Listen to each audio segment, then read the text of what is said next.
Bismillahirrahmanirrahim. Assalamualaikum warahmatullahi wabarakatuh. Alhamdulillah wa syukurillah. Assalatu wassalamu ala rasulillah wa ala alihi wa sahbihi wa mawalah. Asyhadu an la ilaha illallah wahdahu la syarikalah wa asyhadu anna Muhammadan abduhu wa rasuluhu la nabiyya wa la rasula ba'dah. Puji syukur kehadirat Allah Subhanahu wa taala senantiasa kita panjatkan kepada Allah yang telah memberikan nikmat yang sangat luar biasa untuk kita semuanya. Dan semoga kita senantiasa bisa bersyukur terhadap nikmat yang Allah berikan kepada kita. Dengan syukur yang tidak hanya terucapkan di dalam lisan kita, tetapi syukur yang juga tercerminkan di dalam perbuatan kita. Rasulullah menyampaikan ada dua nikmat yang seringkali dilalaikan oleh umat manusia, yaitu adalah nikmat sempat dan nikmat sehat. Dan maka semoga kita bisa memanfaatkan nikmat itu sehingga layak mendapatkan janji Allah Subhanahu wa taala, la in syakartum la'azidannakum. Maka ketika kita bersyukur terhadap nikmat Allah, maka Allah akan tambahkan nikmat itu untuk kita. Salam dan salam semoga tercurah limpah pada junjungan kita baginda Rasulullah Muhammad sallallahu alaihi wasallam, pemimpin para nabi dan suri tauladan bagi seluruh umat manusia yang diutus oleh Allah Subhanahu wa taala ke dunia ini untuk kita semuanya hingga akhir zaman sebagai suri tauladan terbaik, uswatun hasanah yang harusnya kita ikuti selalu jalan hidupnya dari hidup beliau sampai kemudian meninggal beliau. Nah, semoga kita meninggal juga dalam keadaan yang sama dengan beliau dan meninggal juga seperti beliau meninggal, dan juga kita bisa bertemu dengan beliau di yaumil kiamah nanti di surganya Allah Subhanahu wa taala. Baik teman-teman sekalian, hari ini sudah di keberapa ya? Ke-11. 11 atau 11 ya? 11 di bulan Ramadan. Dan alhamdulillah kita sudah masuk di 2/3 ya, 2/3 bulan Ramadan. Dan semoga kita semakin sudah bertambah semakin keimanan kita kepada Allah Subhanahu wa taala, bertambah juga ketakwaan kita sebagaimana yang Allah inginkan di dalam Al-Baqarah itu ya, bahwa puasa kita ini tujuannya adalah la'allakum tattaqun ya, supaya kita semua ini menjadi orang-orang yang bertakwa. Apa itu takwa? Takwa itu menjalankan semua perintah Allah dan meninggalkan semua larangan Allah. Jadi semua gitu ya, tidak pilih-pilih, tidak kemudian mengambil sebagian dan meninggalkan sebagian yang lainnya. Dan semoga kita selesai di bulan Ramadan juga bisa mempertahankan ibadah-ibadah kita, amal-amal kita istiqomah di 11 bulan berikutnya. Karena kesuksesan bulan Ramadan itu dilihat dari kesuksesan dari bulan-bulan setelahnya. Nah, semoga kita bisa senantiasa istiqomah dengan amalan-amalan kita di bulan Ramadan. Insya Allah hari ini kita akan melanjutkan kelas kita tentang parenting, Islamic parenting for smart parent. Masya Allah, yang bersama Ustadz Nopriyadi Hermani, yang kemarin kita sudah membahas tentang bagaimana kondisi generasi muda anak-anak kita. Ya. Nah, hari ini kita akan mencoba bagaimana, kemarin banyak pertanyaan, bagaimana nanti kita mau memperbaikinya, ya, memperbaiki generasi yang rusak itu tadi ya, sebagai seorang orang tua. Dan insya Allah hari ini, seperti yang disampaikan Ustadz Nopri kemarin ya, kita akan membahas tentang metode tuning yang ditemukan ya, atau dibuat oleh Ustadz Nopri sendiri untuk membuat bagaimana mengeset ya generasi kita menjadi lebih baik lagi. Dan tentunya kita selalu ingin ya generasi muda kita, ya tentunya generasi kita dan anak-anak kita gitu ya, nantinya itu bisa menjadi generasi yang lebih baik lagi. Apalagi kalau konteks Indonesia aja, kita sudah akan masuk pada apa itu namanya, bonus demografi. Tapi jangan sampai bonus itu malah justru berubah jadi musibah ya, atau justru musibah ya, jadi beban demografi gitu ya. Nah, kita harus mulai belajar untuk men-setting anak-anak kita supaya menjadi generasi yang kuat, yang tidak menjadi beban bagi peradaban, tetapi bisa menjadi mercusuar peradaban gitu ya, yang kemudian bisa memberikan peradaban yang cemerlang ya, di masa yang akan datang. Baik, alhamdulillah sudah hadir di tengah-tengah kita Ustaz Apriyadi. Nanti kita akan menimba ilmu kembali dari beliau. Yang tentunya ilmu ini harus senantiasa kita amalkan ya. Dan ini ilmu itu bukan yang dihafal kalau kata Imam Syafi'i ya, tapi ilmu itu adalah yang diamalkan. Assalamualaikum Ustaz. Sudah ready atau belum ini? Waalaikumsalam warahmatullahi wabarakatuh. Sudah ready Mas Ustaz? Dika Hidayat. Iya Ustaz. Masya Allah. Alhamdulillah sehat. Gimana? Sehat kabarnya? Gimana Ustaz? Suara saya terdengar? Siap. Nah, sudah Ustaz. Kenal Ustaz. Baik Ustaz. Nah, kita Gimana? mau minta ilmunya kembali ini. Kemarin sudah kita melihat masalahnya. Nah, kita ingin bagaimana ini cara memperbaikinya generasi ini. Pada Ustaz Nafri, falyatafadhal masykura. Oke. Assalamualaikum warahmatullahi wabarakatuh. Waalaikumsalam warahmatullahi wabarakatuh. Alhamdulillah, alhamdulillahirabbil alamin. Allahumma shalli ala sayyidina Muhammad wa ala sayyidina Muhammad.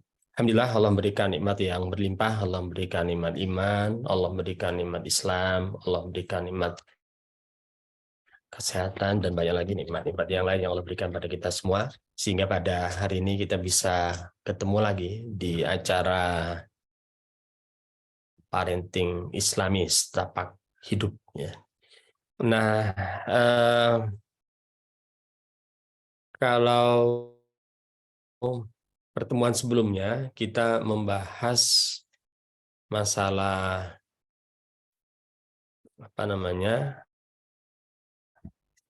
tentang problem tentang anak-anak kita. Kalau saya gambarkan itu dengan satu tayangan ini. Oke, saya masih disable. Bisa di-share, Mas. Sudah, Ustaz. Oke. Jadi kalau kita tayangkan, nah kira-kira gini ya, bahwa kita sekarang hidup dalam sebuah sistem kehidupan, sistem sosial yang bersifat sekuleristik. Artinya apa? Artinya bahwa kehidupan kita itu secara umum kalau kita lihat itu steril dari agama. Jadi steril dari agama itu artinya yang menggerakkan mesin kehidupan kita pada hari ini itu bukan mesin ilahiyah, bukan mesin yang didesain untuk mencari ridha Allah, tapi sebuah mesin yang didesain ya, terutama untuk meraih yang namanya kepentingan ekonomi. Nah, maka saya melihat bahwa mesin kehidupan kita itu adalah mesin perusak perilaku. Jadi kalau anak-anak itu ternyata banyak yang bermasalah, ya dari masalah mentalitas yang lemah, punya masalah penyakit mental, ya, bermasalah di mental health-nya, kemudian juga ada yang bengis, kemudian juga bahkan nilai akademiknya rendah, itu dikarenakan memang mesin kehidupannya mencetak seperti itu. Jadi kalau ada anak bermasalah pada hari ini, ya itu sesuatu yang normal-normal saja. Karena memang mesinnya seperti itu, mesin cetaknya seperti itu. Kecuali kita memperlakukan anak kita itu secara khusus. Jadi anak itu ditreatment secara khusus. Jadi kalau bagi orang tua hanya sekedar punya anak, ya, hanya sekedar punya anak, tanpa menyiapkan diri, tanpa bekal ilmu, tanpa keseriusan, maka anaknya itu akan bermasalah. Jadi tidak boleh sekarang kalau kita punya anak hanya sekedar punya anak. Karena saya mengingatkan bahwa yang namanya profesi-profesi di dunia itu biasanya memang memerlukan pengetahuan, keterampilan yang cukup. Ya, jadi pengetahuan keterampilan cukup. Kalau tidak, maka dia akan melakukan malpraktek di profesinya. Ya, begitu juga dengan orang tua. Jadi pada hari ini betapa banyak orang itu menjadi orang tua itu bukan karena punya modal yang cukup, ya enggak? Tapi lebih dikarenakan kita itu jadi orang tua hanya gara-gara punya anak. Jadi kalau hanya gara-gara punya anak, maka ya, umumnya ini akan melakukan malpraktek. Dia tidak akan maksimal menjalankan tugasnya sebagai orang tua. Dan tidak hanya itu, orang tua yang seperti ini itu bisa terkategori sebagai toxic parents, ya, orang tua beracun. Nah, setelah kita melihat banyak problem anak-anak tadi, lalu kemudian what's next? Apa yang harus kita lakukan? Kan gitu pertanyaannya. Jadi sekarang kalau kita itu punya problem dengan kita punya problem dengan generasi pada hari ini, dengan situasi seperti ini, lalu apa yang harus dilakukan? Nah, maka yang harus dilakukan itu adalah, ini saya tunjukkan ya, kita lakukan itu apa? Saya cuplikan saja ya. Ini.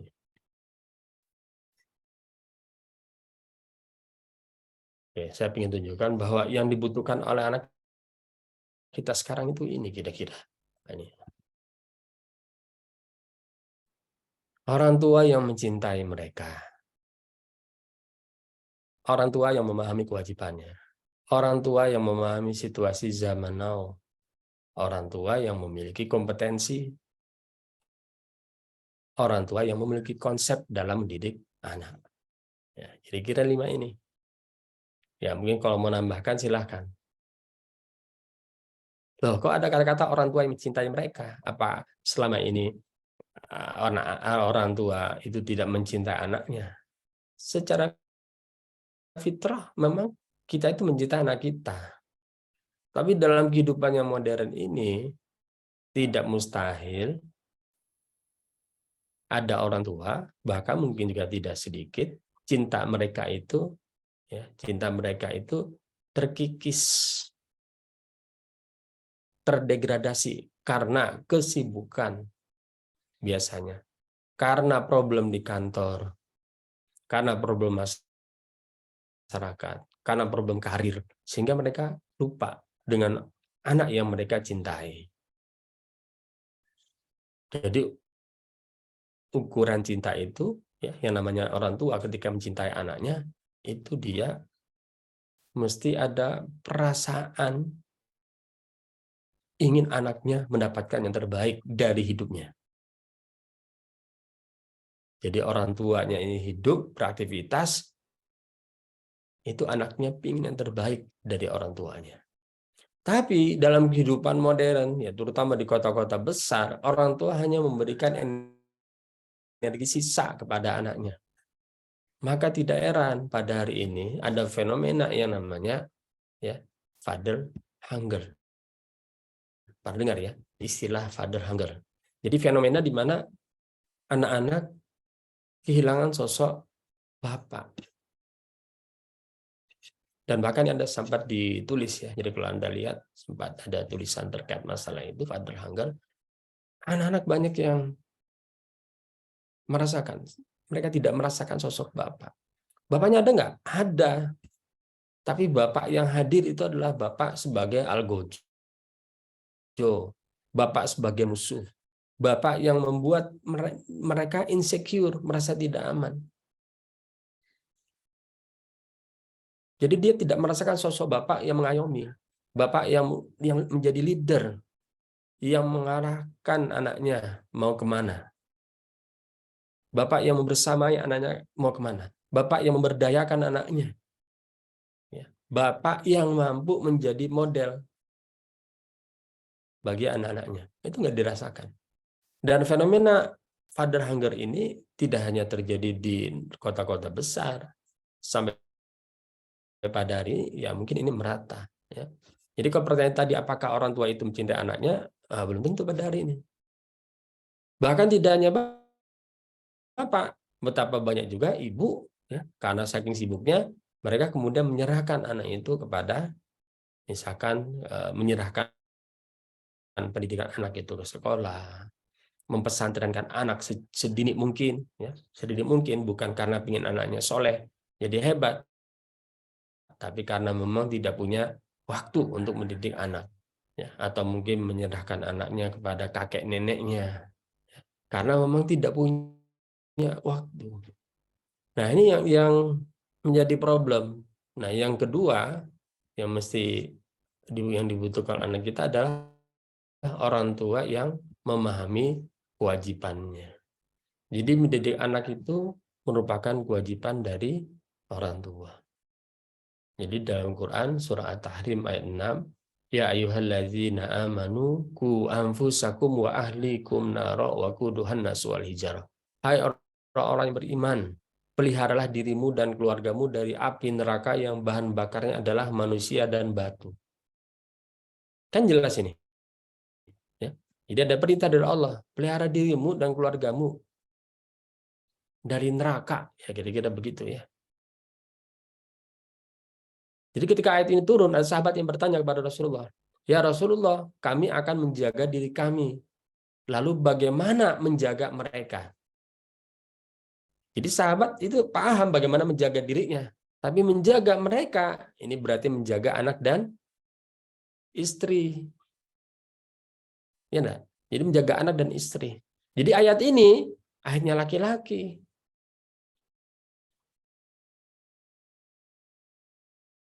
Nah, maka ketika ada sahabat nanya begitu, Rasulullah mengatakan, kalian larang mereka dari apa yang dilarang oleh Allah, dan kalian perintahkan mereka dari apa yang diperintahkan oleh Allah. Kalau itu kalian lakukan, maka itu kalian akan menjaga mereka. Jadi melarang apa yang dilarang, memerintahkan apa yang diperintahkan oleh Allah. Dengan kata lain, untuk menjaga anak dan istri ini, jadikan mereka orang-orang yang bertakwa. Jadi takwa itu ukuran baik seorang muslim itu takwa. Jadi kalau kita ingin melihat ini orang yang baik apa tidak, itu dari penampakan ketakwaannya. Jadi anak yang baik itu adalah anak yang bertakwa. Anak yang bertakwa. Itu anak yang anak yang baik. Jadi menjaga anak dan keluarga ini adalah itu dengan menjaga ketakwaan mereka. Jadi ini tanggung jawab kita sebagai orang tua, terutama laki-laki. Yang ini yang dibutuhkan oleh anak kita. Orang tua yang menyadari tanggung jawabnya. Ya. Nah. Lalu kemudian berikutnya adalah orang tua yang memahami situasi zaman now. Ya, kemarin sudah saya jelaskan kan situasinya itu seperti apa. Ya, problem anak kita. Sebenarnya tidak hanya itu. Jadi kalau membahas masalah situasi zaman now, ini juga perlu ya membahas bagaimana kondisi ancaman yang akan dihadapi oleh anak kita di masa depan. Jadi kalau kemarin saya mengutarakan dengan berbagai macam problem yang dimiliki oleh anak-anak, termasuk akademik yang rendah, ini nanti anak-anak itu ke depan akan terancam menjadi generasi yang irrelevan. Generasi yang tidak relevan dengan zaman. Artinya apa? Anak-anak itu kemampuannya, keberadaannya tidak dibutuhkan oleh zaman. Artinya mereka tidak bisa survive di dalam hidup. Bisa dibayangkanlah menjadi pribadi yang irrelevan, tidak relevan dengan zaman. Nah, ini situasi yang sangat membahayakan ya bagi anak-anak. Kalau mereka sudah pada posisi tidak relevan dengan zaman, itu berarti keberadaan mereka itu ya tadi memang sangat tidak dibutuhkan. Jadi betapa menyakitkan yang menjadi orang yang tidak relevan. Bagaimana mengukurnya? Bagaimana orang tahu ini anaknya ini relevan apa tidak? Itu kalau orang tua memahami betapa ke depan itu tantangan itu sangat berat sekali bagi anak-anak. Ya, kemajuan sains dan teknologi itu berkembang luar biasa. Kemajuan teknologi, ya, terutama ya, kemajuan dalam bidang mesin cerdas, ya, big data, atau teknologi di era industri 4.0 misalkan, itu mulai menyisihkan, ya, menyisihkan sebagian, mungkin sebagian besar, ya, menyisihkan sebagian besar kemampuan orang. Karena semakin banyak pekerjaan-pekerjaan yang itu tidak relevan lagi dengan kehidupan. Bahkan era ke depan itu tidak hanya manusia yang terancam tidak mendapatkan pekerjaan, tetapi bahkan ya, yang namanya teknologi itu pun mengalami disrupsi. Jadi bukan hanya manusia kehilangan pekerjaan, bahkan robot pun bisa kehilangan pekerjaan. Jadi seperti misalkan Elon Musk ya. Elon Musk itu dia mempensiunkan ratusan robot dia, ratusan atau ribuan robot, ratusan mungkin ya. Jadi ketika membuat mobil gitu, kan biasa ada conveyor ya, ada tangan-tangan robot itu untuk merakit kerangka mobil gitu, secara otomatis robot. Nah, Elon Musk dia berinovasi karena menurut dia kalau menggunakan robot itu ya itu terlalu lama, coba terlalu lama, apalagi manusia robotnya terlalu lama. Maka apa yang dilakukan Elon Musk? Dia membayangkan kalau buat mobil itu seperti membuat mainan ya, mainan mobil-mobilan itu. Jadi bisa dicetak itu kerangkanya ya, dengan satu mesin besar. Jadi dalam hitungan detik itu bisa dibuat satu kerangka mobil. Kalau pakai robot mungkin berapa menit? Ya, saya tidak tahu hitungannya ya, berapa menit atau berapa jam, mungkin berapa menit. Tapi dengan mesin cetak itu hanya beberapa detik. Dibuatlah mesin raksasa kerjasama dengan perusahaan China, ya, yang itu produktivitasnya menjadi sangat tinggi. Coba Anda bayangkan, kalau dulu orang buat kerangka mobil dengan tenaga manusia, ya kan? Lalu kemudian tenaga manusia ditambah tenaga robot, lalu kemudian tenaga robot. Ya. Sekarang robotnya disingkirkan, mesin cetak raksasa, mesin cetak yang besar. Jadi hilang. Jadi bahkan teknologi mengalami relevansi. Nah, begitu juga dengan manusia. Jadi kalau kita punya anak tadi, punya masalah mental, punya masalah segala macam yang saya sebutkan beberapa pertemuan sebelumnya, lalu kemudian secara akademik itu rendah, lalu ke depan itu bagaimana mereka bisa survive di tengah kehidupan yang semakin keras, ya, kehidupan yang semakin tidak bersahabat. Nah, jadi orang tua itu mesti memahami situasi zaman now. Jadi orang tua itu harus banyak belajar. Enggak bisa yang namanya orang tua itu hanya sekedar jadi orang tua hanya gara-gara punya anak. Eranya sudah berubah. Jadi ini pas sekali nih, saya enggak ngerti ya, ada berapa orang di sini yang sudah menikah, ada berapa yang mungkin belum, ya, ada berapa yang sudah punya anak, ya. Semakin Anda kalau belum punya pasangan, ya, ikuti kajian parenting itu masih jomblo, ini malah semakin bagus, ya. Semakin bagus karena memang bisa prepare, bisa persiapan. Karena nggak mudah mendidik anak itu. Jadi saya garis bawahi mendidik anak itu tidak mudah. Jadi kita punya impian-impian besar tentang anak, ya. Harus punya impian besar. Tapi sekali lagi saya katakan itu tidak mudah. Nah, lalu kemudian bagaimana ya, kemudian seterusnya nah ini kita lihat kalau kita punya yang dibutuhkan anak kita, di samping memahami situasi zaman now, orang tua memang mesti memiliki kompetensi. Lagi kompetensi. Kompetensinya paling tidak ada dua. Pertama, orang tua itu memahami, menguasai Islam. Ya, terus berproses untuk menguasai Islam.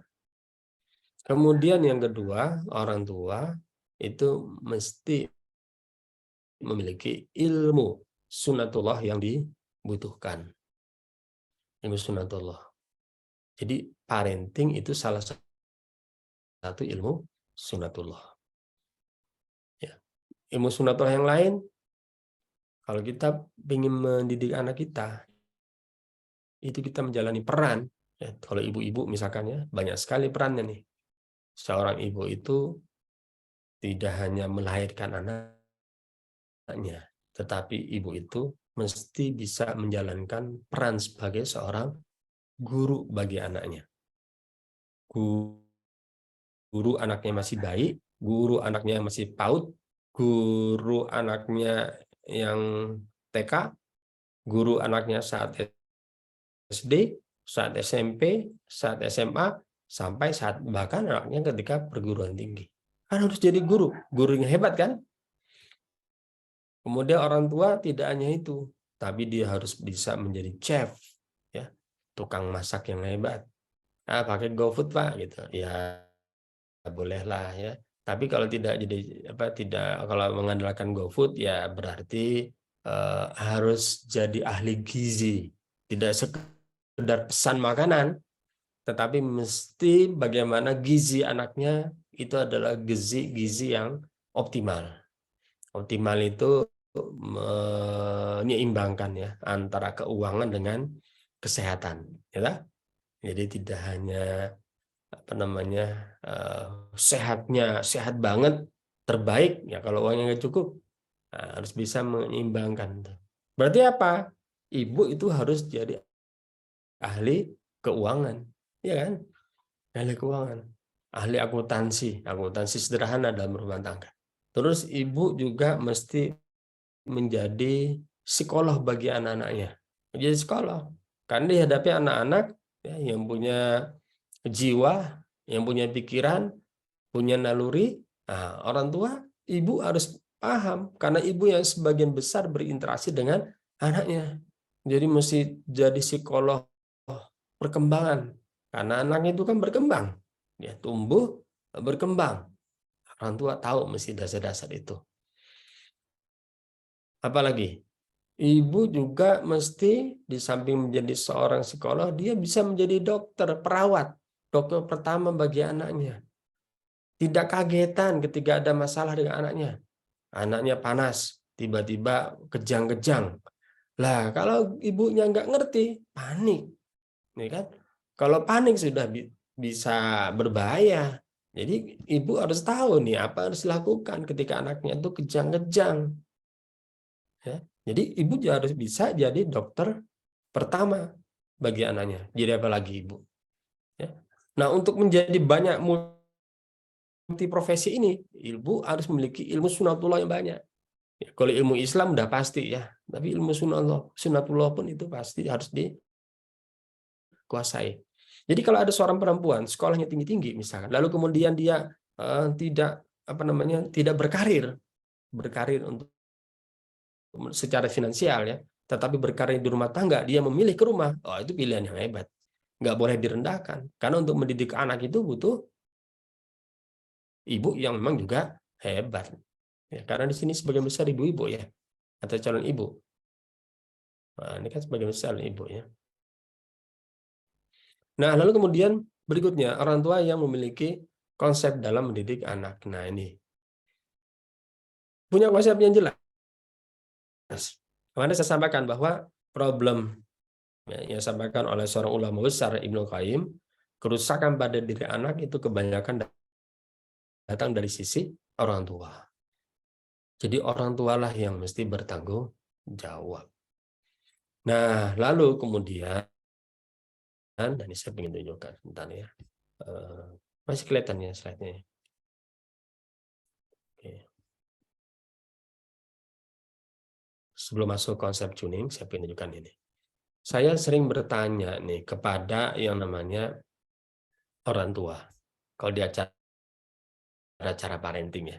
Pertanyaan saya biasanya begini, Bapak Ibu sekalian, itu punya anak, ya, impiannya anak itu ke depan ingin seperti apa? Ya. Terlebih bagi orang tua yang sudah tahu problem hari ini. Maka pertanyaan yang paling penting untuk dijawab itu adalah pingin anak yang seperti apa. Dan banyak orang tua yang tidak tahu pingin anak seperti apa. Oh, itu banyak sekali. Kalau ditanya begitu, biasanya mereka menjawab. Ya. Mereka menjawab, tapi jawabannya itu yang muncul karena ditanya. Bukan karena selama ini dia membayangkan anaknya itu pingin jadi seperti apa. Bukan berasal dari visi yang dia buat, tetapi hanya keperluan untuk menjawab pertanyaan yang saya tanyakan pada saat itu. Jadi kalau kita pengen, ya kalau kita punya anak nih, kita pengen anaknya seperti apa, maka harus punya impian, harus punya desain kalau istilah saya. Maka saya di buku The Model for Smart Parents itu saya tunjukkan di bagian bawah ini, bagian bawah ini nih. Ini saya perjelas ya di bawah ini. Ini saya ya, saya ingin anak generasi yang mereka hidupnya sukses, bahagia, dan kontributif. Jadi dari 3 itu. Itu yang mesti saya tanamkan. Itu yang mesti saya tuning. Apa arti sukses? Sukses bukan berarti mereka harus kaya. Sukses bukan berarti mereka harus punya jabatan. Sukses bukan harus mereka punya gelar yang panjang. Sukses bukan harus mereka menjadi terkenal. Bukan ukuran sukses yang ada pada hari ini. Tapi saya punya ukuran sendiri tentang sukses. Sukses itu adalah ketika seseorang mampu menunaikan tugasnya dalam kehidupan dengan baik. Itu orang sukses. Yang kedua adalah bahagia. Bahagia ketika mereka menjalani kehidupan suksesnya itu tadi, menjalankan amanah-amanah ya di dalam peran-peran dalam kehidupan mereka itu mendatangkan ridho dari Allah. Kemudian kontributif, mereka berkontribusi di dalam menghadapi masa depan. Jadi punya desain seperti itu, ya bukan desain, punya tujuan, ingin anak yang begitu. Nah, lalu kalau kita ingin punya anak yang begitu, pertanyaannya bagaimana desainnya? Nah, ini penting ini ya, penting desain. Jadi desain ini sebentar ada nggak di slide-nya? Saya tidak menyiapkan slide-nya ini. Oke, saya sampaikan gini aja. Everything is created twice. First in the mind and then in the reality. Segala sesuatu itu dikreasi 2 kali. Pertama kreasi dalam pikiran, yang kedua kreasi di dalam kenyataan. Ya enggak? Jadi apa yang kita buat dalam kehidupan hari ini itu biasanya ada 2 kreasi, 2 tahap. Pertama kreasi dalam pikiran, yang kedua kreasi dalam kenyataan.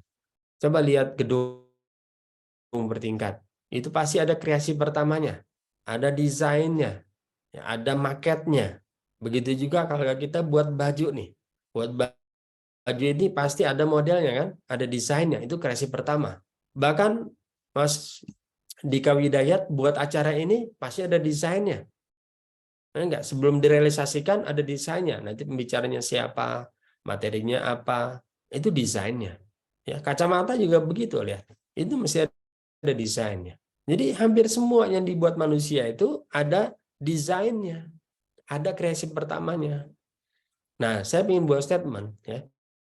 Semakin penting sesuatu, maka kita akan serius dalam kreasi pertama. Setuju enggak?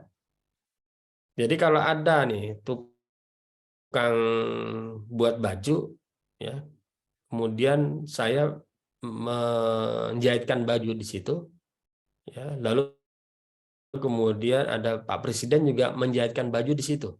Kira-kira mana desain yang serius yang dibuat oleh si tukang jahit ini? Baju saya atau baju Pak Presiden? Pasti baju Pak Presiden. Jadi semakin penting sesuatu, maka kita akan serius di kreasi yang pertama. Benar enggak? Pernyataan kedua, semakin berharga sesuatu, kita akan serius di kreasi yang pertama. Semakin berharga. Ya, baju saya mungkin hanya berapa ratus ribu desainnya, tapi bajunya Pak Jokowi misalkan berapa juta itu desainnya. Pasti tukang jahitnya akan serius di desain yang pertama untuk bajunya Pak Jokowi. Jadi semakin berharga sesuatu, maka kita akan serius di kreasi yang pertama. Semakin penting dan berharga sesuatu, maka kita akan serius di kreasi yang pertama. Setuju enggak? Kita serius dalam desain. Pertanyaannya, seberapa penting dan berharga anak kita? Ada nggak desainnya? Jadi kalau kita tidak punya desain, maka kita berarti memperlakukan anak kita bukan sebagai sesuatu yang penting dan berharga. Kalau kita tidak punya desain. Jadi kalau kita itu mendidik anak, tidak punya desain, lalu kita ingin anak seperti apa jadinya? Sebagaimana orang ingin punya rumah, tapi dia tidak punya desain rumahnya. Coba Anda bayangkan. Punya rumah, ingin punya rumah, tapi nggak punya desain rumahnya. Berarti hasil yang penting punya rumah, ya nggak? Sesederhana itu. Jadi pertanyaannya sekarang apa yang menjadi desain untuk anak-anak kita? Jangankan anak kita ya, ini bagi yang jomblo juga nih ya, yang masih belum punya pasangan, kok istilah jomblo ya. Ada nggak desain diri kita, desain pribadi kita? Jadi kalau kita sendiri tidak punya desain tentang diri kita, pribadi kita, itu berarti kita memperlakukan diri kita sendiri bukan sebagai sesuatu yang penting. Jadi kalau kita ingin mendidik anak itu punya arah, ada desainnya. Nah, kalau Anda bisa tanya, apa desain Bapak mendidik anak? Nah, kalau saya desainnya sebenarnya ini, kelihatan ya. Nah, nih. Kalau ditanya, kalau dalam buku The Model, ya, saya menaruhkan desain seperti ini. Nah, ini desain ini. Desain itu komponen-komponen yang mesti ada yang dimiliki oleh diri kita dan juga anak kita. Apa desainnya? Anak punya prinsip. Termasuk juga saya harus punya prinsip orang tua. Jadi berpegang pada prinsip. Prinsipnya itu ada dua. Pertama Islam, yang kedua sunatullah. Ya. Yang kedua adalah punya visi. Visi akhirat dan visi dunia. Yang ketiga punya karakter. Ya. Kepribadian Islam dan karakter Islami. Yang keempat punya responsibility, tanggung jawab. Tanggung jawab pribadi dan tanggung jawab membangun peradaban. Nah, di dalam buku The Model, ya, ini satu-satu ini dibahas nih, masing-masing 3 bab, ini 3 bab, ini 3 bab, ini 3 bab, ini 3 bab. Sehingga desain ini memang harus detail. Jadi kalau saya punya anak, misalkan ya saya ini desainnya, ini yang kemudian saya ingin wujudkan, ya, harus diwujudkan. Lalu bagaimana mewujudkan itu? Apa konsepnya? Ya. Nah, maka kita masuklah ke sini. Maka saya menggunakan konsep tuning. Ya, ini konsep tuning. Oke, kita sekarang masuk ke konsep tuning. Ini sampai jam berapa, Mas? Di Kawidayat. Kita maksimal 6:30, Ustaz. Tapi mungkin Ustaz bisa ya kurang 15 menit, Ustaz. Nanti biar ada diskusinya. Oke. 6:30 ya. Oke. Saya menggunakan satu konsep namanya konsep tuning. Konsep tuning ini adalah, arti tuning itu adalah menyetel. Ya. Jadi mana konsep ini saya buat, ya, konsep tuning ini. Ini memang ada kaitannya dengan S3 saya di Jepang, ya, Tokyo Institute of Technology. Bidang saya di Jepang itu adalah bidang machine learning. Jadi mesin itu adalah mesin cerdas. Suatu saat saya merenung, ya, kalau saya bisa membuat mesin itu menjadi cerdas, ya, sesuai dengan bidang saya, lalu kenapa saya tidak bisa membuat manusia menjadi cerdas? Nah, maka kemudian saya melihat ada kesamaan antara mencerdaskan robot dengan mencerdaskan manusia.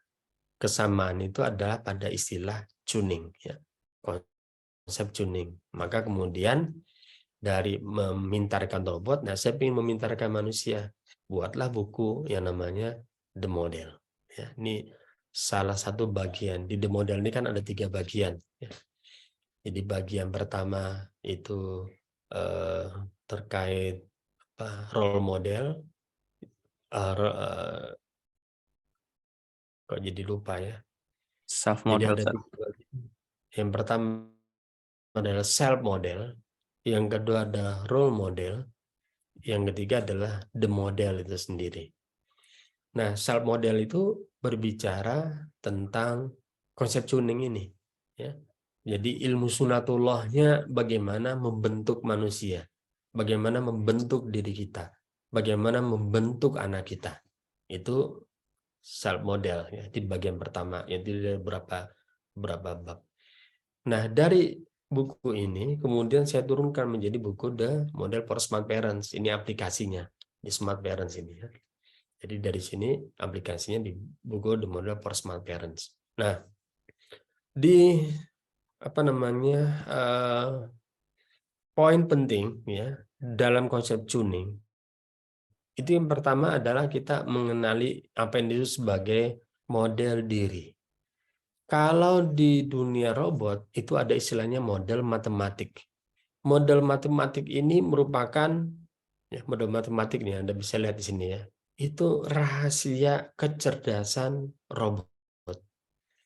Jadi tanpa ada model matematik, maka kemudian robot itu hanya sekedar, ya, benda, hanya sekedar mainan mati begini. Tapi bagaimana robot itu bisa menjadi cerdas? Dia bisa berpikir, dia bisa berkomunikasi. Maka itu ada model matematik yang ada di dalam diri robot. Jadi robot itu tidak harus berwujud fisik begini, ya. Kalau Anda menggunakan ChatGPT misalkan, itu juga ChatGPT itu ada robot. Dan isi ChatGPT dalamnya itu adalah model matematik di sana. Nah, model matematik inilah yang merupakan jati diri seorang robot itu. Bagaimana dia berpikir, bagaimana dia merespon sesuatu, bagaimana dia menanggapi sesuatu, itu tergantung dari model matematik yang ada pada diri robot. Nah, saya kemudian melihat ada kesamaan. Kalau dalam diri robot itu ada model matematik, pada diri manusia itu ada model diri namanya. Jadi self model, model diri. Model diri inilah yang kemudian nanti menentukan bagaimana kita berpikir, bagaimana kita merasa, bagaimana kita merespon sesuatu, bagaimana kebiasaan kita, ya, bagaimana kita bertindak, misalnya. Itu tergantung dari model diri kita. Jadi model diri ini menentukan multi kecerdasan yang kita miliki. Kecerdasan emosi, kecerdasan intelektual, kecerdasan spiritual, kecerdasan interpersonal, kecerdasan linguistik, kecerdasan matematika dan logis, kecerdasan multi intelijensan ditentukan oleh model diri. Dan kita, ya, menjalani kehidupan ini berdasarkan model diri yang kita miliki. Jadi saya ingin menyederhanakan, kalau di dalam robot itu ada model matematik yang menentukan siapa robot, kalau pada manusia ada model diri yang menentukan siapa kita. Coba kita lihat kehidupan kita ini berpola, ya. Bangun tidur misalnya, ya. Bangun tidur kita tuh polanya ya begitu-begitu aja. Ya. Atau kita suka atau tidak suka sesuatu, kita mood atau tidak mood, itu ditentukan oleh model diri. Nah, lalu kemudian model diri ini itu di-tuning, disetel. Jadi sebagaimana kita kalau main gitar, ya, kan nadanya sumbang itu kalau tidak disetel ya. Jadi dia harus disetel. Nah, disetel agar tidak sumbang. Nah, begitu juga model matematik itu disetel dengan data-data sehingga persamaan matematiknya berubah sampai pada titik persamaan cerdas. Nah, begitu juga anak kita itu disetel. Jadi dia disetel sampai level kecerdasan yang kita inginkan. Nah, ini gambar sederhananya ya. Karena kalau Anda belajar ilmu parenting itu Anda tidak tahu apa yang terjadi, ya sekedar mungkin Anda menjalankan, oh parenting itu begini, harus begini pada anak, begini harus begini pada anak. Itu semua itu apa gitu. Jadi sekian banyak tips, sekian banyak cara ya dalam didik anak yang kadang-kadang satu dengan yang lain itu bertentangan. Itu semua itu apa gitu. Jadi itu semua sebenarnya adalah kita sedang menyetel anak kita. Maka ya kita itu harus tahu cara menyetel. Nah, ini gambaran gini ya. Oke. Tuning ini cara menyetelnya, ini menyetelnya. Jadi apa yang disetel? Model diri anak itu disetel sehingga kecerdasan karakter anak kita itu sesuai dengan setelan kita. Bisa dipahami ya? Jadi kita itu harus punya teknik, menguasai teknik mentuning. Nah, di dalam The Model itu memang saya jelaskan secara lengkap teknik tuning itu. Ya. Ada teknik yang namanya high emotional intensity, ada authority, ada repetisi, ada learning and knowledge, ada imagination, ya, visualisasi. Ini adalah teknik-teknik menyetel. Nah, ini tidak mungkin saya jelaskan satu persatu di sini ya. Saya kasih contoh saja. Misalkan repetisi. Repetisi itu adalah sesuatu yang berulang. Jadi saya ingin misalkan ya, punya anak yang mereka sholatnya itu di masjid. Apa yang saya lakukan? Maka saya gunakan teknik repetisi. Sejak kecil, anak-anak itu saya ajak sholat ke masjid. Ya, waktu sebelum ke Jepang, ya itu sesekali sih anak-anak saya ajak ke masjid ya karena masih kecil sekali. Tapi ketika mulai di Jepang, itu anak-anak sudah mulai masuk sekolah ya, SD ya, SD awal itu bahkan di Jepang itu saya ajak anak sholat di musola gitu. Jadi kita satu apartemen ya, beberapa kamar kita ada satu tempat apartemen itu yang dijadikan tempat sholat bersama bagi muslim ya. Karena masjid jauh sekali. Jadi kita sholat di sana. Jadi anak-anak dibiasakan sholat di sana. Nah, ketika pulang ke Indonesia, anak-anak itu memang saya ajak ke masjid. Bahkan subuh itu saya bangunkan, ya kemudian kita berangkat sholat ke masjid. Anda bayangkan, itu dilakukan selama bertahun-tahun, sampai mereka kemudian besar. Jadi kalau sudah semakin besar, maka dalam diri mereka sudah tersetel sholat itu di masjid. Itu contoh teknik repetisi, dilakukan secara berulang-ulang. Ya. Nah, kalau kita lihat ya, kalau anak itu menyaksikan bapaknya, ibunya, setiap saat itu pegang HP, misalkan, maka anaknya juga akan seperti itu. Ya, kan itu berulang-ulang. Atau bapak ibunya seringkali berantem di rumah. Ya, adu mulut, berantem, bertengkar. Kalau itu terus-menerus disaksikan oleh anak, itu berarti mencuning anak. Tanpa disadari, anak akan membayangkan orang dewasa itu, yang namanya bapak, ibu itu, ya bertengkar. Nah, itu repetisi. Jadi hati-hati, ketika kita melakukan sesuatu yang berulang-ulang, yang disaksikan oleh anak, atau kita praktekkan bersama anak, itu akan mencuning model diri mereka. Jadi model dirinya ini akan terbentuk nih. Model terbentuk. Karena dicuning. Nah, kemudian ada teknik yang lain, yaitu teknik learning, ya, knowledge. Jadi anak-anak, karena saya sadar, kalau anak-anak itu dibiasakan ke masjid, secara fisik mereka akhirnya terbiasa pergi ke masjid, tapi ini tidak cukup. Maka harus ada proses learning, harus ada dikasih knowledge. Jadi ketika pergi ke masjid, itu saya sering ngomong ke anak saya, bahkan ketika dia masih ngantuk. Anaknya sih senang dia ke masjid ya. Anak-anak itu biasanya senang. Maka sambillah saya kemudian ngomong ke anak saya tentang keutamaan sholat di masjid seperti apa, ya pahala yang dapat seperti apa. Kemudian saya puji mereka. Ya. Jadi ini biar aktivitas fisik yang mereka lakukan itu ada maknanya. Ya. Nah itu teknik learning and knowledge. Nah teknik berikutnya adalah imajinasi atau visualisasi.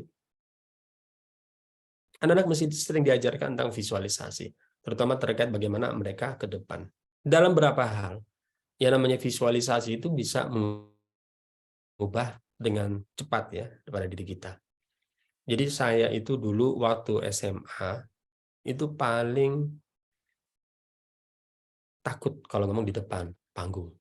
Saya demam panggung, gemetaran saya kalau di depan panggung itu. Tapi kemudian satu saat ya, ketika saya udah di Jogja, jadi dosen muda, saya diminta untuk menjadi pembicara di satu acara besar. Sampai di sana ternyata pesertanya ada 500-an lebih.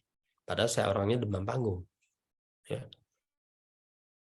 Dan rupanya di acara itu kan acara semacam ospek ya. Itu di dalam ruangan itu, siapapun yang berada di depan itu dibantai oleh peserta. Ya, diteriakin, diejek gitu. Nah, coba Anda bayangkan. Orang gemetaran disuruh ngomong di depan panggung. Jadi ketika MC ngomong diteriakin sama pesertanya. Ketika moderator ngomong diteriakin. Nah, ini saya ngomong. Ya, saya ngomong. Terus apa nih yang yang saya lakukan dalam situasi seperti ini? Maka saya gunakan teknik visualisasi, teknik imajinasi. Sebelum saya masuk ruangan, ya, sebelum giliran saya masuk ruangan, saya lihat ruangannya. Saya buka pintunya, saya sapu ruangan, saya screenshot ya kira-kira begitu. Saya screenshot melalui mata saya, kemudian tergambarlah di dalam visual cortex saya. Di di otak saya itu tergambar ruangan itu. Lalu kemudian setelah itu saya memutar video di dalam otak saya tentang apa yang akan terjadi di dalam ruangan itu. Background-nya kan sudah ada tadi.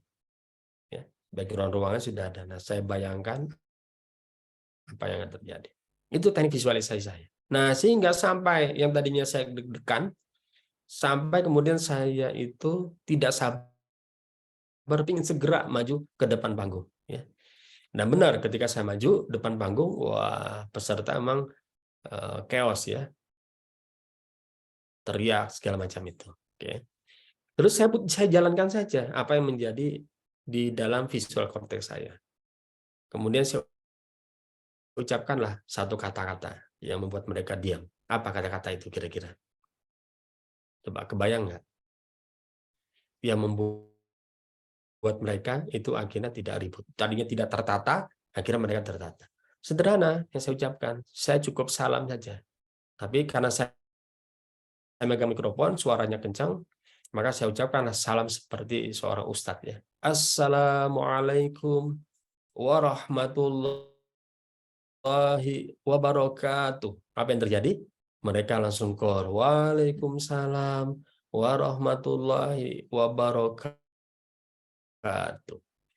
Itu ada dalam benak saya. Lalu kemudian saya sudah menyusun kalimat apa yang saya ucapkan. Ya. Yang berikutnya adalah saya salawat dan salam. Baik, saya mengucapkan syahadat ya salam, hamdalah dan salam, hamdalah dan salat Nabi. Alhamdulillahirabbil alamin. Nah, kayak pengajian jadinya kan. Pada pesertanya itu umum, ya ada muslim, ada non muslim, tapi nggak mungkin mereka teriak karena itu suasana yang tidak mereka bayangkan. Ya, kok jadi pengajian ya. Kalau pengajian itu biasanya setting orang adalah diam ketika salam itu. Nah, sudah kan berhasil.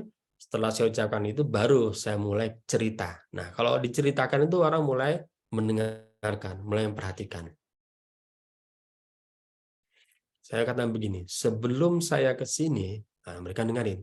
Saya sudah membayangkan, nah mereka masih dengerin, akan bertemu dengan mahasiswa yang hebat-hebat. Nah, mereka tepuk tangan ya. Mahasiswa yang luar biasa, mereka tepuk tangan lagi. Saya puji-puji mereka. Terakhir saya katakan mahasiswa yang kurang ajar, saya bilang itu. Mereka tepuk tangan.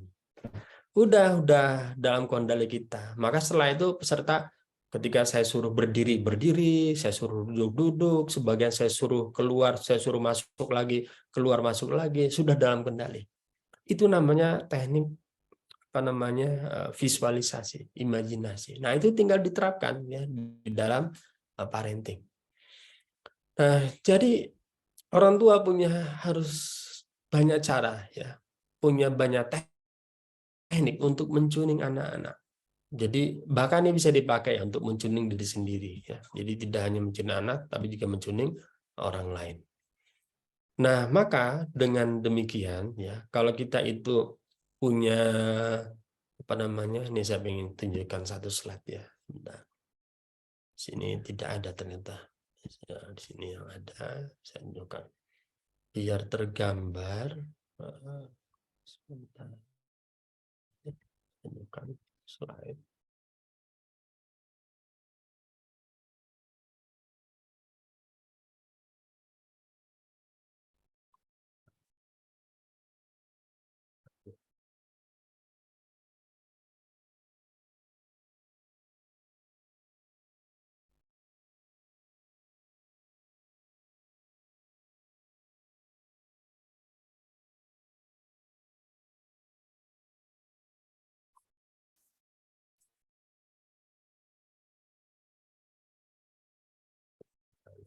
Jadi nggak ketemu ya. Ada satu gambar untuk merangkum semua. Kenapa kita itu harus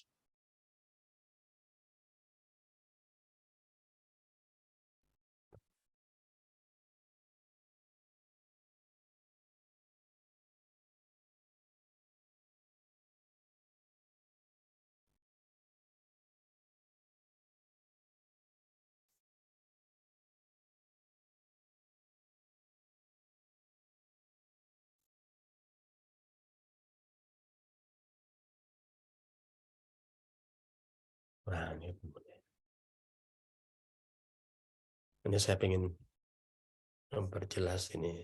Anda kalau ada satu gambar ini jadi lebih tergambar ya tentang parenting. Karena parenting itu seringkali kita belajar parenting cuma gambar besarnya kita tidak tahu. Ya. Kenapa kita harus punya desain? Coba Anda lihat di sini. Ini ada desain. Komponen apa yang harus dimiliki oleh anak? Maka setiap komponen ini kita tuning.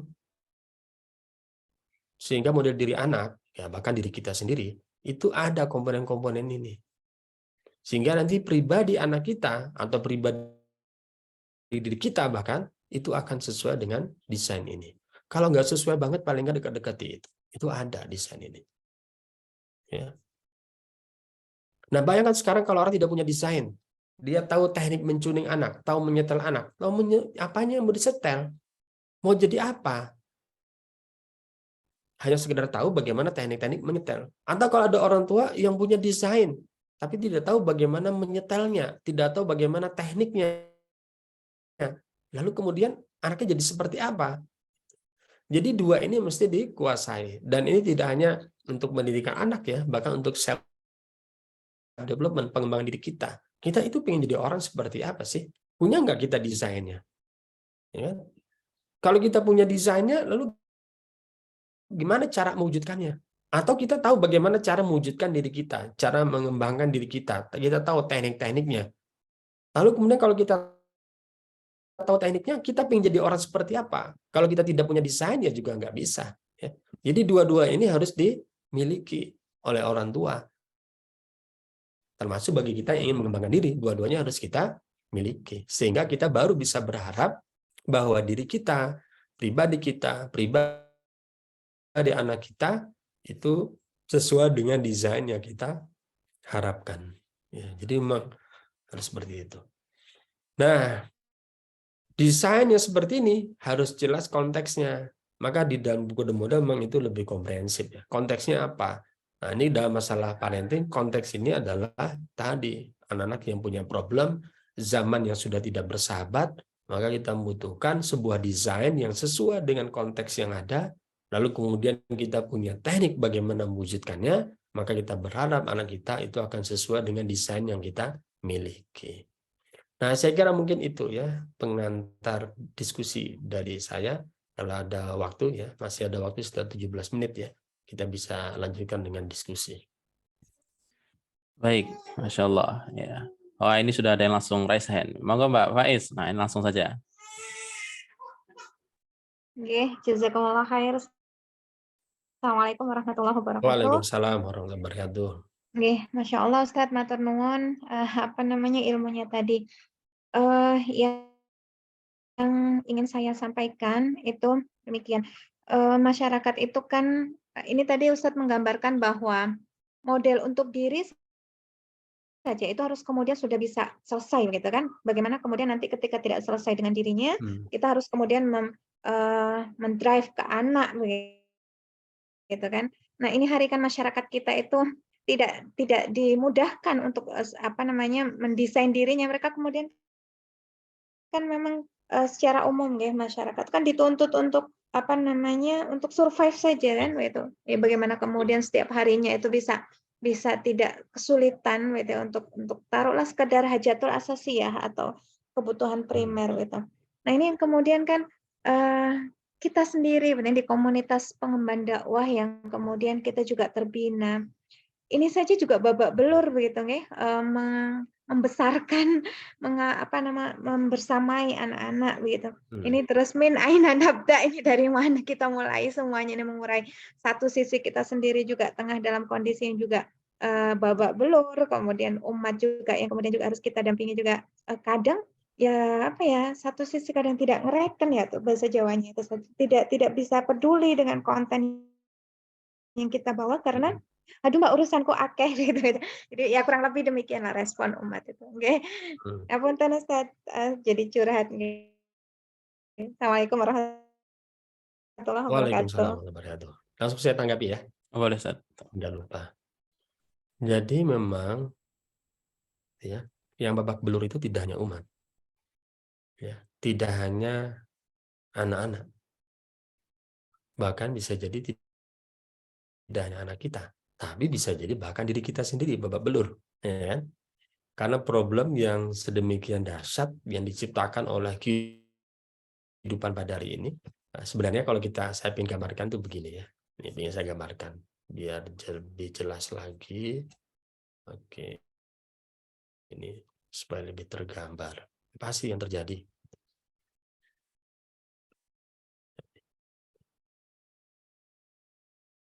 Ini saya ingin menyederhanakan. Jadi kerjanya orang insinyur itu menyederhanakan persoalan yang rumit agar kita itu bisa melihat dengan jadi jelas gitu. Kalau enggak, kita hanya melihat kerumitan saja. Nah, ini kita lihat ya, ini anak kita, bahkan diri kita. Anak kita atau diri kita, termasuk diri umat lah ya, dari pribadi-pribadi umat, itu dicuning oleh banyak sekali kekuatan. Disetel. Kita jadi seperti ini kan bukan tiba-tiba jadi seperti ini. Karena ada yang menyetel kita, ada yang mencuning kita, baik yang kita sadar atau tidak. Jadi bisa bayangkan, yang mencuning itu keluarga, ini konteks anak ya, mencuning masyarakat, mencuning negara, mencuning dunia. Yang seringkali yang mencuning ini tuh bermasalah semua. Bermasalah itu ukurannya adalah tidak dengan standar Allah. Sehingga wajar pribadi anak kita itu juga pribadi yang jauh dari agama, jauh dari Islam. Nah, termasuk ganti saja anak ini dengan diri kita. Atau diri siapa saja. Kalau yang mencuning itu bermasalah, maka kemudian yang terjadi adalah masalah. Kabar gembiranya ketika kita sudah menyadari hakikat hidup ini, katakanlah kita mengalami pencerahan, ya, ukdatul kubronya pecah. Kita menyadari dari mana, untuk apa, dan akan kemana hidup ini. Dan kita juga menyadari peran yang harus kita mainkan di dalam hidup ini. Itu harapannya kita punya yang namanya self-tuning. Punya kemampuan mentuning diri kita. mengatasi cuning-cuning yang bermasalah ini. Ya, memiliki self tuning. Sehingga apa? Sehingga dengan self tuning ini, di tengah-tengah kerusakan itu, kita punya desain diri kita, lalu kita punya apa namanya konsistensi untuk membentuk diri kita ya sesuai dengan Islam. Jadi kemampuan mentuning diri ini yang sekarang kita butuhkan. Ya. Ini saya menggambarkan begini untuk memudahkan masalah. Jadi kita akhirnya tidak terpengaruh nanti dengan lingkungan yang bermasalah. Nah, dalam konteks mendidik anak, maka kita berarti kan tuningnya tuning keluarga nih. Kalau tuning di sini mungkin bermasalah nih, ya 3 tuning ini. Nah, tuning keluarga ini kemudian kita maksimalkan sampai anak itu punya self tuning. Maka mendidik anak kita mentuning itu memang harus dari kecil.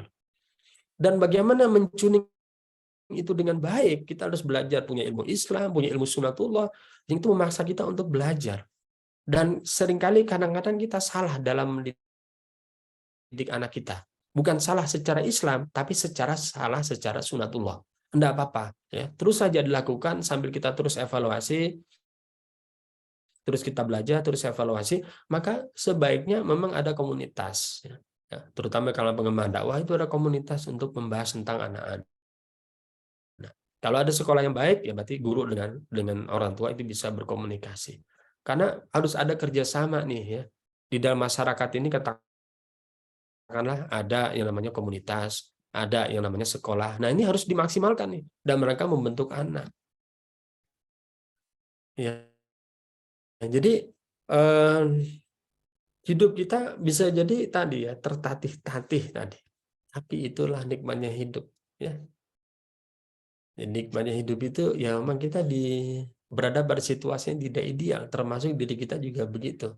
Maka kita memang harus membangun diri kita, menyemangati diri kita itu apa namanya terutama dengan kedekatan kepada Allah. Dekat juga dengan ilmu, dekat dengan para ulama, dekat dengan kajian keislaman. Itu cara kita menjaga diri. Cuma bayangkan kalau ada orang itu pertama dia nggak dekat dengan agama, jauh dari kajian, jauh dari ulama, ya, dekatnya dengan maksiat, ya, dekat dengan korupsi, kacau lah hidup dia. Ya. Nah, saya kira begitu ya. Mudah-mudahan bisa menjawabnya. Ya, Ustaz. Jazakallah khair. Masya Allah. Tadi saya garis bawah itu. Ya. Nikmati saja. Nah, namanya berjuang itu memang tidak nyaman. Ya. Nah, insya Allah kalau kita bisa menikmati nanti endingnya juga enak. Lanjut Mbak Najwa, silakan. Jazakallah khairan Ustadz atas penjelasan materinya tadi. Saya ingin bertanya beberapa Ustadz, tapi nggak apa-apa nanti dirangkum atau dipilih boleh. Ya. Karena sangat menarik ya materinya. Jadi saya ini masih belum menikah Ustadz. Jadi mungkin yang saya amati, saya lihat itu berdasarkan apa yang terjadi di keluarga, karena saya anak kedua dari 5 bersaudara. Jadi ya mengamati orang tua, adik-adik gitu, seperti apa yang terjadi. Nah, kan tadi Ustadz juga menyampaikan ya kalau memondokkan anak itu tidak boleh dengan mindset ya kita nggak punya waktu, akhirnya kita pondokkan gitu. Dan ini sepertinya saya lihat banyak juga terjadi, bahkan kalau misalnya mindset kita sebelumnya, oh kalau misalnya di pondok umum gitu ya, di pondok umum itu mungkin ya kondisinya masih sekuler, artinya anak itu keluar itu seperti keluar dari penjara gitu kan ya. Di pondok itu kan sudah disetel sebenarnya selama 3 tahun, selama 6 tahun, tapi yang terjadi setelah keluar ternyata setel tuh nggak berhasil kayak gitu. Nah, termasuk karena sekarang sudah banyak ya pondok ideologis kayak gitu. Nah, tapi ternyata ini juga sama aja gitu. Belum tentu menjadikan orang yang kemudian dititipkan di sana itu tersetel menjadi manusia gitu ya, insan yang tadi menurut Ustadz jelaskan gitu ya, relevan untuk kemudian kehidupan. Itu yang pertama Ustadz, ini faktornya seperti apa supaya kita itu memang menitipkan ke pondok gitu ya, ke tempat-tempat yang harusnya juga nanti tuning agar baik, tapi yang terjadi tidak kian setelah keluar dari situasi itu.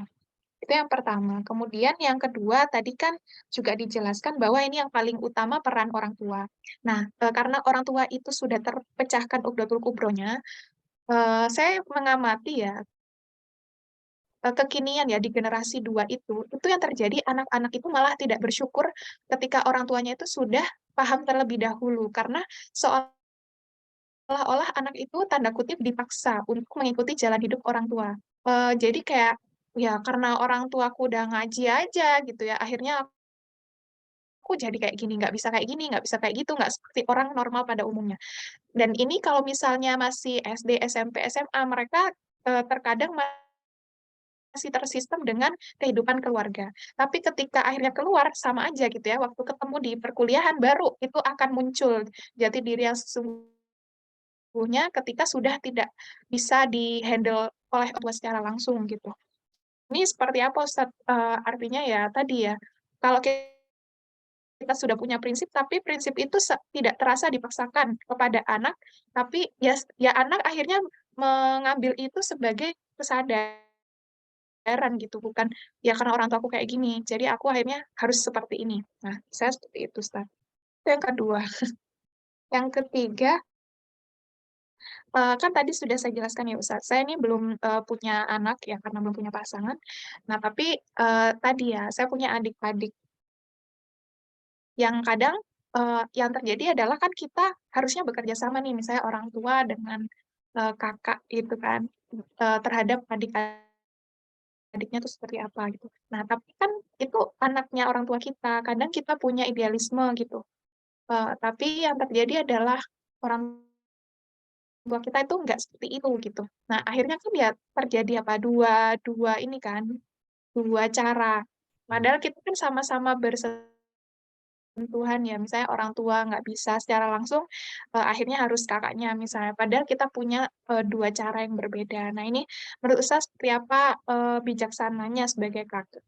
Itu Ustaz. Ya, Mungkin 3 dulu deh. Terima kasih. oke. Saya jawab langsung ya. Saya rangkum. Mudah-mudahan terjawab ketiga-tiganya. Yang pertama adalah ada 2 kata kunci mungkin ya untuk menjawab itu. Yang pertama itu mesti ada keseriusan dalam mendidik anak. Ya. Kenapa ada keseriusan? Karena kalau tadi misalkan memasukkan anak ke pesantren itu hanya gara-gara tidak punya waktu. Gara-gara tidak punya waktu. Ini sudah mengindikasikan ketidakseriusan itu. Yang seharusnya nih memilih anak kalau toh memasukkan pesantren itu dengan kesadaran bahwa di pesantren itu akan dicuning dengan baik. Itu artinya dia melihat segala sisi di pesantren itu. Bukan sekedar mungkin labelnya, bukan sekedar itu pesantren dibuat oleh inner circle-nya, bukan sekedar pesantren itu keterkenalannya, tapi dia harus meneliti pesantren itu anaknya akan dijadikan seperti apa nih, dicuning seperti apa. Lalu kemudian yang kedua, ketika dia hanya sekedar ya, tidak punya waktu, bisa jadi dia memasukkan pesantren ke anak itu, padahal si anak pada fase-fase dia sedang butuh dipuaskan emosinya. Jadi anak itu ketika masih bayi, kemudian sampai sebelum ya kira-kira 7 tahun, itu harus dipuaskan emosinya. Artinya kasih sayangnya. Bukan anak yang usia 3 tahun, 4 tahun itu dicekokin dengan pengetahuan ya secara kognitif, pelajaran-pelajaran. Udah dari kecil kan bagus nih. Sejak umur 3 tahun sudah diajarin hafalan, diajarin ini, dipaksa, dijejali segala macam. Bukan, dia sedang dipuaskan emosinya. Dia harus dekat dengan orang tuanya. Dia harus merasakan kasih sayang, dia harus merasakan pelukan. Jadi secara emosional dia sudah terpenuhi. Nah, gara-gara tidak punya waktu tadi, akibatnya kebutuhan anak ini nggak diperhatikan. Ya, jadi akibatnya nanti ada muncul masalah. Ini saya katakan masalah keseriusan. Ya. Nah, lalu kemudian yang kedua, ya, di samping masalah keseriusan adalah bahwa kita bahkan sebagai orang tua itu tidak punya daya untuk menentukan bagaimana anak kita, menentukan bagaimana orang lain. Kita nggak punya daya dan upaya. Jadi di sini ada ketawakalan, ya, kepasrahan. Jadi tawakal dan pasrahnya adalah kita berusaha maksimal sesuai dengan syariat, sesuai dengan takaran syariat, tapi kita tidak bisa memastikan hasilnya seperti apa. Karena manusia itu makhluk yang memang sangat kompleks, ya. Seperti misalkan ada anak yang dilahirkan dari keluarga orang tuanya serius di dalam keislaman. Tadi katakan orang tuanya udah ngaji, gitu. Tapi anaknya kok menyimpang misalkan, anaknya nggak ikut ngaji, katakan begitu. Ini memang orang tua nggak punya kuasa. Jadi si anak jadi seperti apa ketika mereka sudah dewasa, itu bukan tanggung jawab orang tua ketika orang tua itu sudah menunaikan tanggung jawabnya. Mendidik anaknya secara maksimal, sudah membuatkan desainnya, sudah mengkondisikannya, sudah mentuningnya secara maksimal, terus-menerus. Dengan harapan model diri anaknya itu terbentuk. Tapi kalau suatu saat si anak itu mungkin, ya, hidup di lingkungan yang berbeda, atau anak itu selama dicuni orang tuanya, hatinya, pikirannya itu ke yang lain misalkan gitu, ya, bertentangan, itu memang di luar kuasa orang tua. Maka saya juga mengajarkan kepada anak, bahkan bukan anak juga, bahkan diri kita sendiri. Jadi ada sahabat Nabi, ya, dulu sahabat Nabi itu orang yang kelihatan soleh, orang yang dekat dengan Nabi, pengetahuannya sedemikian baik, tapi kemudian bahkan dia menjadi murtad. Itu pelajaran yang sangat luar biasa. Coba di Google nanti dengarkan ceritanya. Bahkan Nabi pun tidak bisa memastikan bagaimana pribadi orang yang dekat dengan dia. Ya, termasuk paman Nabi. Begitu juga kita dengan anak kita. Tapi yang bisa kita lakukan adalah menunaikan tanggung jawab maksimal kita. Kenapa tadi saya menyampaikan terkait masalah kita harus punya desain, kita harus punya tekniknya. Itu adalah usaha maksimal kita di dalam mendidik anak. Agar di yaumil akhir nanti, ya kita sudah menunjukkan kepada Allah, ya Allah, aku sudah maksimal, ya Allah. Ketika begitu, anakku sudah aku ajarkan. Ya, anakku sudah aku doakan, ya Allah. Termasuk kita doakan. Ternyata misalkan dia memilih jalan yang lain. Jangan kita sekelas Nabi saja. Ya. Nabi, coba kita lihat bagaimana Nabi Nuh misalnya. Dia tidak bisa memastikan anaknya, istrinya ikut dalam satu barisan dengan dia. Kan nggak bisa. Manusia tidak punya kuasa. Bahkan terhadap diri kita sendiri, kita harus hati-hati. Maka anak-anak itu saya ajarkan satu doa. Ya muqallibal qulub tsabit qalbi ala dinik. Jadi kita itu minta kepada Allah agar kita itu ditetapkan hati kita pada jalannya. Itu kita minta kepada Allah, bahkan untuk diri kita sendiri. Nah, apalagi tadi, ya, tentang anak dari saudara, ya, yang itu merupakan anak orang tua kita. Jadi lebih jauh lagi rentang pengaruh kita kepada anak itu, ya, kepada adik kita, pada saudara kita, karena ada orang tua kita. Tapi yang bisa kita lakukan adalah kita melakukan yang paling maksimal yang kita bisa, ya, di dalam mendidik anak, sambil berharap dan meminta kepada Allah bahwa yang kita lakukan ini memberi hasil yang terbaik. Tapi sekali lagi kita itu tidak bisa memastikan 100%, bahkan mungkin ya hanya 50%, ya, tentang bagaimana orang. Kita hanya bisa memastikan usaha kita maksimal apa tidak, tapi hasilnya kita kembalikan kepada Allah. Nah, mudah-mudahan bisa menjawab, ya, Mbak Naswa. Baik. Satu lagi nggak apa-apa, Ustaz, ya? Mau silakan. Tadi ada Mbak Novi Resen, apa jadi? Mana Mbak Novi? Tadi Raisen sempat jadi diskusi.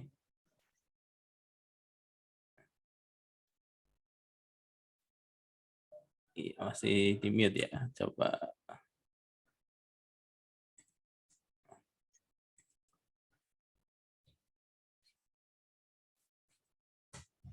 Mana Mbak Novi tadi? Silakan Mbak.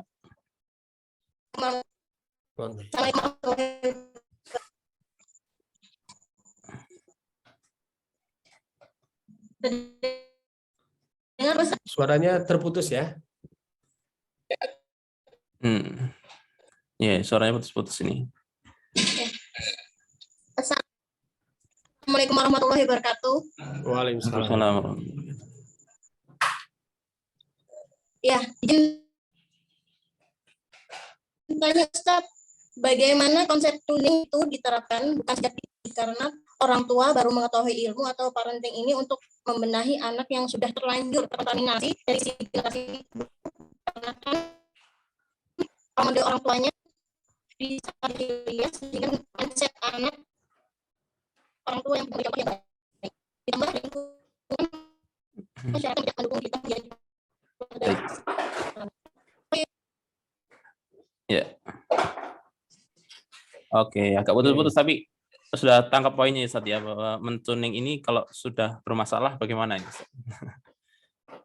Ya, jadi memang harus dicuning ulang. Ya, kalau sudah terlanjur bermasalah, ya dicuning ulang. Dan itu butuh proses, perlu disadari. Ya. Proses perbaikan itu butuh waktu. Sunatullahnya memang begitu. Selalu ada delay antara hasil itu dengan ikhtiar kita. Kalau urusannya dengan manusia, delay-nya, waktunya tidak bisa kita pastikan. Kalau mesin bisa kita pastikan. Mesin saja itu perlu delay. Jadi ada selalu. Jadi kalau Anda misalkan menyalakan komputer misalkan, nah tiba-tiba pasti ada delay-nya. Kalau gunakan Mac misalnya delay-nya cepat. Tapi menggunakan Microsoft misalnya kebanyakan buka laptop itu harus pencet ini, nunggu dia tampil. Itu selalu begitu. Jadi di dunia ini selalu ada delay. Delay-nya cepat atau lambat itu tergantung objeknya apa. Nah, untuk manusia, ya ini kita tidak bisa memastikan. Ada orang yang cepat, ada yang lambat. Ya, bahkan untuk diri kita sendiri. Coba, kalau kita punya kebiasaan buruk, kita ingin berubah. Bisa nggak kita tiba-tiba berubah? Tiba-tiba kita stabil berubah? Enggak juga kan? Nah, begitu pun juga dengan anak. Nggak bisa kalau kita mendidik anak berharap itu bisa cepat. Itu di luar kuasa kita. Yang bisa kita lakukan adalah kita mencari cara yang maksimal. Bagaimana kita mencuning ulang. Ya, sehingga itu yang terbaik. Tapi kita tidak bisa memastikan kapan itu perubahan itu terjadi.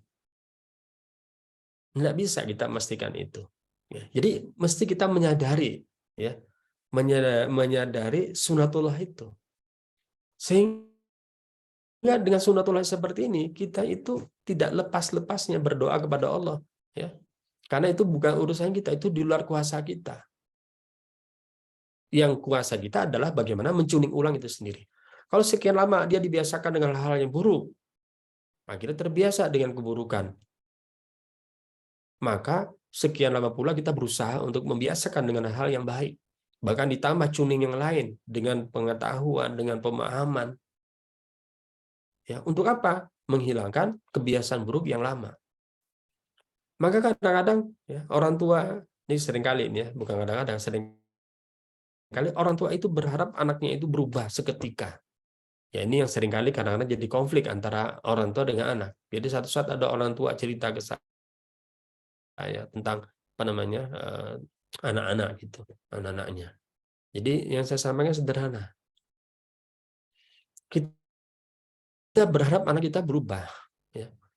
Anak berubah itu bukan perkara mudah bagi dirinya. Bahkan bagi diri kita sendiri, apakah kira-kira mudah kita itu ingin berubah? Kan gitu. Kita sendiri itu nggak mudah mengubah diri kita. Kalau tiba-tiba kita ingin anak kita misalkan berubah dengan cepat, jadi lebih baik. Nah, maka makannya berantakan gitu ya, ingin segera anaknya itu kalau makan itu tidak berantakan. Bagi anak untuk makan tidak berantakan, anak kecil misalkan dia butuh proses, ada sunnatullahnya di sana gitu. Tapi kalau orang tua itu baper, sakit hati, marah ketika anaknya itu kok nggak bisa makan tidak berantakan ya gitu. Tanya pada diri kita juga, apa kita bisa semudah itu mengubah diri kita? Maka kita harus telaten, pelan, ya, memastikan bahwa setiap anak itu bisa berbeda-beda. Ada yang cepat berubah, ada yang enggak. Maka butuh yang namanya kesadaran.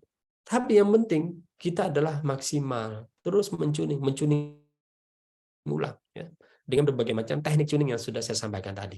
Ya, mudah-mudahan bisa menjawab ya, Bu Novi. Ya, Ustaz. Saya kira sudah bisa menjawab, nggih. Alhamdulillah kita sudah ada di penghujung acara. Alhamdulillah diskusinya juga sangat luar biasa ya. Saya mendapat pendalaman materi yang luar biasa dari diskusi-diskusi kita pada pagi hari ini. Jazakallahu khair, Ustaz Nopri sudah sharing kita pada ini. Masih ada satu sesi lagi, Ustaz Nopri, nggih. Insyaallah semoga sehat selalu, bisa membersamai kita dalam ilmu ini. Dan jazakumullah juga untuk teman-teman semuanya sudah hadir, dan semoga bisa diamalkan ilmunya, dan semoga nanti bisa melahirkan atau mencetak generasi-generasi terbaik untuk peradaban yang luar biasa yang akan datang. Mohon maaf dari saya kalau bila ada kekurangan atau hal-hal yang mungkin kurang berkenan. Mari kita tutup dengan doa kafaratul majlis. Bismillahirrahmanirrahim. Subhanakallahumma wa bihamdika asyhadu an la ilaha illa anta astaghfiruka wa atubu ilaik. Billahi taufiq wal hidayah. Assalamualaikum warahmatullahi wabarakatuh. Waalaikumsalam. Waalaikumsalam. Saya pamit ya.